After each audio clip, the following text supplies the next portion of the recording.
With the present market condition, it may not be a good timing to do a performance review. But as investor, we need to review our investment at least once every quarter. Hello and welcome to my channel. In today's episode, I would like to do a quick review of my investment 4 months after opening my investment account with BPI Trade. If you watched my third quarter portfolio update, you already know that 5% of my total portfolio was invested in the Philippines, amounting to more than 596,000 pesos, of which 48% or more than 285,600 pesos was invested in the stock market with BPI Trade. This amount was allocated in 6 different sectors, namely financial, industrial, telecom, real estate, utilities, and consumer.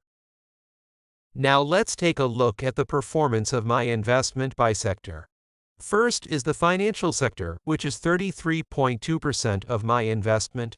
I have 4 investments that fall in this category, namely China Bank, Philippine Savings Bank, Metro Bank, and the Philippine Stock Exchange as a company.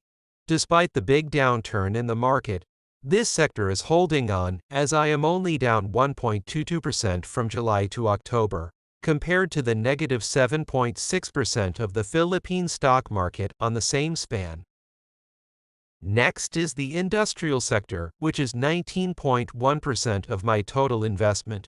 I have 5 companies in this category, namely Asian Terminal, Andres Soriano Holdings, LT Group, Cebu Air, and PAL Holdings. Asian Terminal is performing extremely well, while Andres Soriano and PAL Holdings are holding on, but the LT Group and Cebu Air are down significantly. In total, I am down negative 2.25% in this sector from July to October. Third is the telecom sector, which is 15.5% of my investment. I have 3 companies in this sector, namely Globe, PLDT, and GMA7. This is the most affected sector in the market downturn in the past 3 months, not only in the Philippines, but also here in Canada. If you look at TELUS, it is also down significantly. Nonetheless, I still believe in these companies, and I'm not worried at all. In total, I am down negative 6.34% in this sector in the last 3 months. Next is the real estate sector, which is 11.8% of my investment. I have 3 companies under this sector, namely Ayala Real Estate Investment Trust, Citicorp Energy Real Estate Investment Trust, and Philinvest Landing.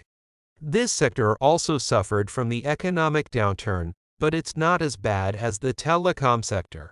In total, I am down almost 4%, but just like the telecom, I am confident that this sector will bounce back.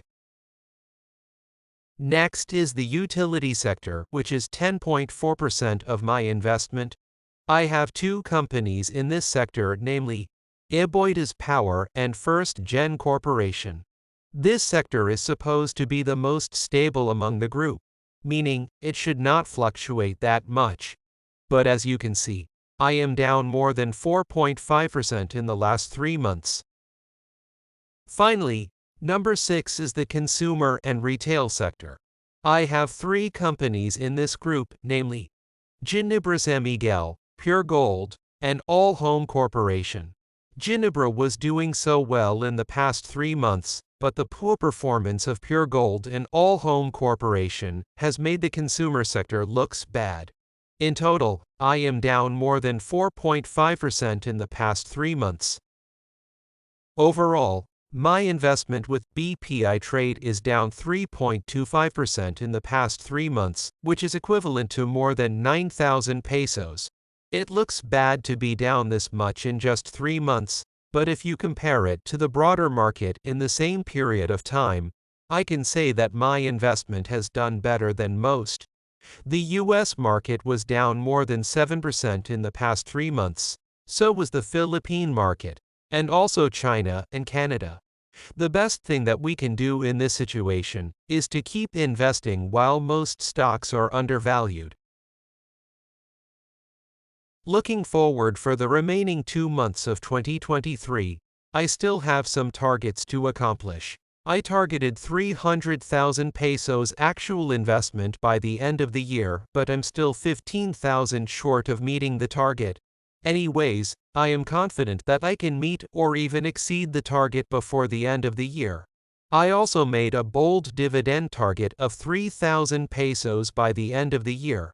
Actual dividend received as of October 31 was 1,727, which is only 58% of the target. Hopefully, the expected dividend next month is enough to fill up the gap. There you have it, folks. I hope I entertained you with the so-so performance of my investment. And if I did, please like and subscribe to my channel. Adios.